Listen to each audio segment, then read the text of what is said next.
Opa!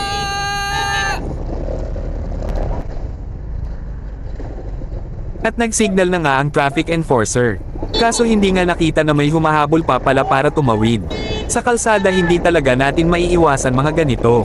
Kaya dapat lagi tayo maging alerto. Lalo na sa traffic light. Madami talaga nag-uunahan.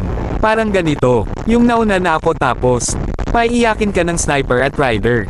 Iyak ka talaga pag sila kasabay mo. Sakit best diba? Pinauna ka lang. Tapos iniwan ka din. Iyak si Kakulay. Run.